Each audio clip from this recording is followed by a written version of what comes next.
how to instill more urgency in your life and take action, get into that ultimate compound effect, but also realizing that life is a marathon and you have to play the longevity and long game as well.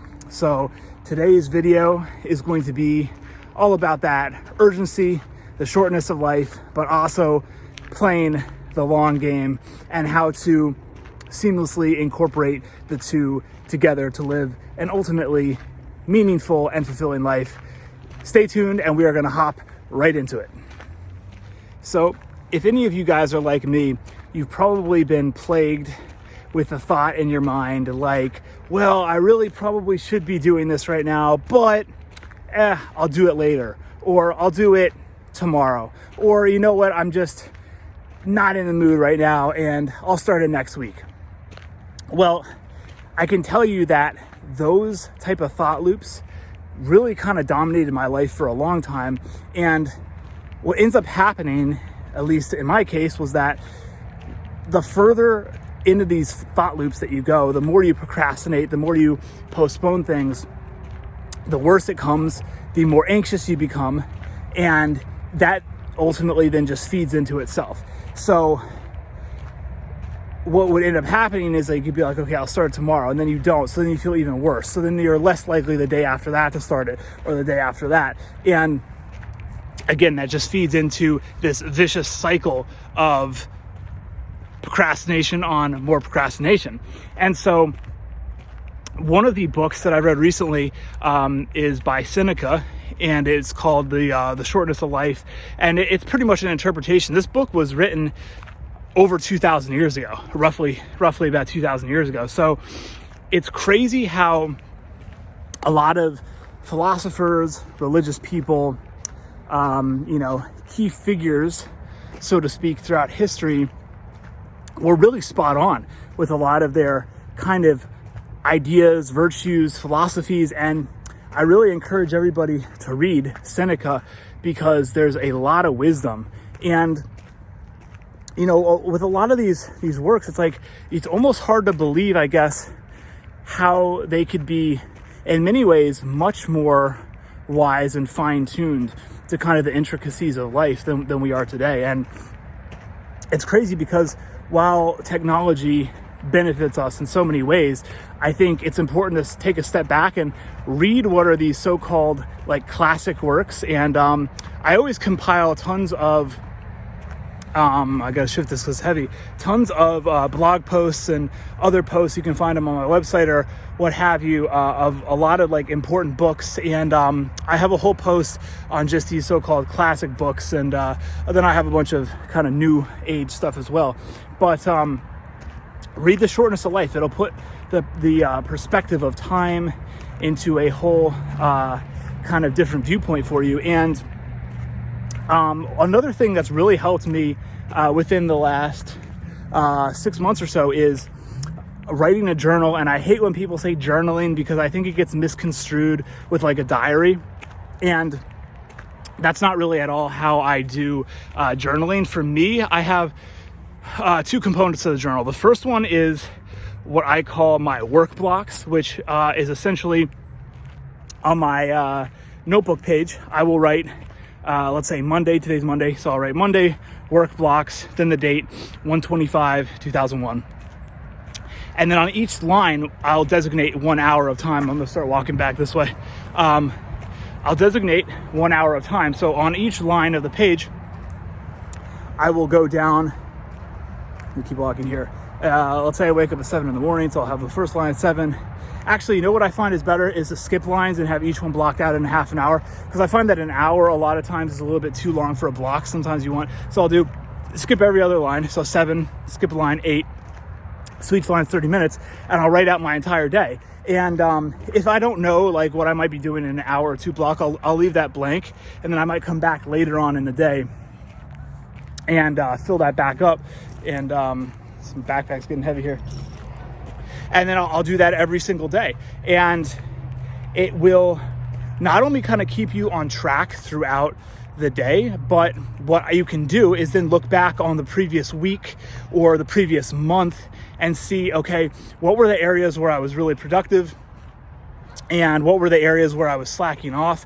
What days maybe is there like a recurring theme where I'm not getting as much done, or maybe where I'm getting a lot of stuff done?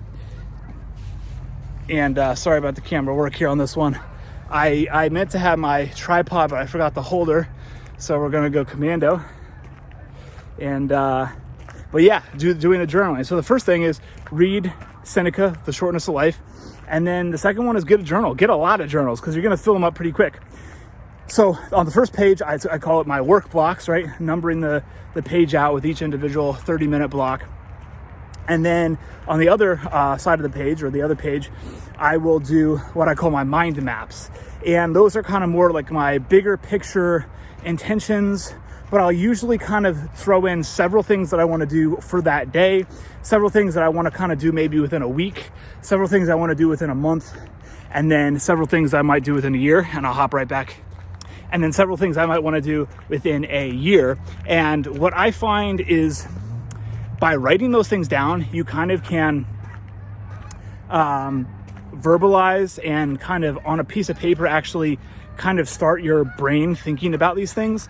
And a lot of times, you know, you're not exactly clear what it is that you want to do. And when you actually sit there and have to write down and fill up the entire page, you can kind of better clear out all the junk that's floating around in your brain and kind of start to come to the conclusion of what it is that you actually want to pursue.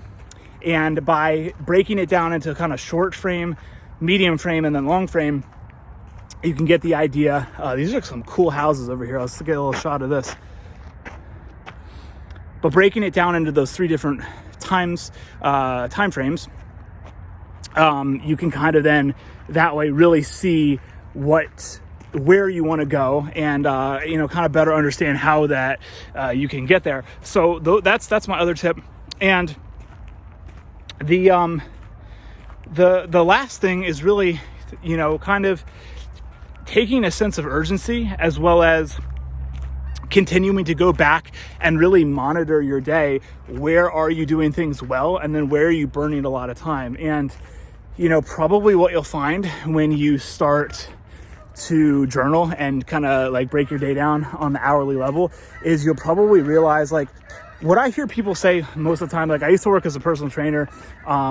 I worked, you know, different places, but one of the most common things that you'd always hear people say is that they don't have time, right? They don't have time to work out. But what my argument is, once you start journaling and you start realizing where are the areas, like I guarantee you right now, if we were to sit down and we were to break down your day and we were to break down your week, I guarantee you I could free you up at least a good solid 10 to 20 hours probably per week. A lot of the things might be you shave a little bit of time off of a morning routine or off of, you know, showering. Like if you're in the shower, like I have a roommate and man, he showers for like an hour. I mean, literally he's in the shower for an hour.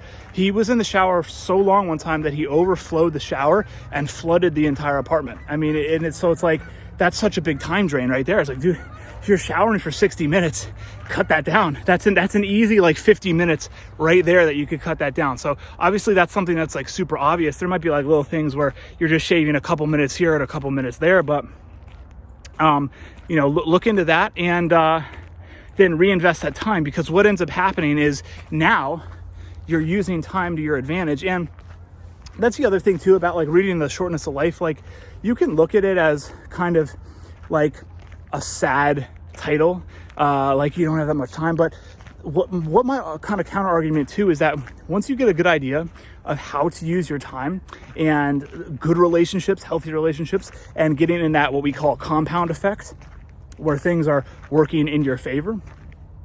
Let's walk back. Let's walk back this way. So, but getting into that compound effect, and then you'll find that you can actually do so much in a day. Like when you then look back, I remember when I first started doing this, I would look back at my day and I'd be like, anything on my nose. Wow, I did this, and I wrote a blog post, and I filmed a video, and I exercised, and I went for a walk, and I learned how to cook a new meal, and I met a new person, and you know what I mean? It's like, you look back at your day and you're like, wow, and it's like before, it's like, before, like when I was like, let's say like 21 or 22, the whole day would have been like Xbox, ASMR video, McDonald's or something like that. And it's like, that's the complete opposite of the compound effect. Then that stuff is going completely against you. So how can you make time work in your favor and get into that compound effect and realize that when you do that, you can actually have an extremely long and productive life? So that is the idea behind that. Read The Shortness of Life by Seneca. Get a journal, get a bunch of journals, because like I said, you'll fill them up quick. There's little birds over here. Do that for several months, and then you'll have a bunch of data that you can look back on through your journal and see, again, where are the times of day that you're doing really well? What are the things that are draining a lot of your time? What are the areas that you can improve and the areas that you're doing well? You have all that data. And the final thing is get yourself, or continue to push yourself into the compound effect and realize that what I always say is that you're either in that upward spiral or you're in the downward spiral. Now, how much of an upward spiral or how much of a downward spiral, that is the question. But it's basically one or the other. And of course, you can debate that, but you want to get more and more into that upward spiral and get that momentum that I always talk about. And then life will be much more enjoyable. And like I always say, not only will your life become better, but then you can actually start to make other people's lives better. And that is the ultimate goal, at least in my opinion. So I hope this was a good video. I had fun filming it. I'm in a new place. That's the last thing I'll wrap up with, is realize that just go out and walk and look at all the cool little places that are around. Like, when I used to have a car, I sold my car, and it's funny because when I had a car, I drive everywhere, and you're going from town to town, county to county, and yet it's like you're not really going anywhere because you're just sitting in your car and you're not really paying attention. You're on an industrial highway or something like that, where now I sold my car, and it's so funny because I actually walk and I can see way more walking, even though technically I'm covering way less ground. It's just an interesting idea that I've kind of thought about over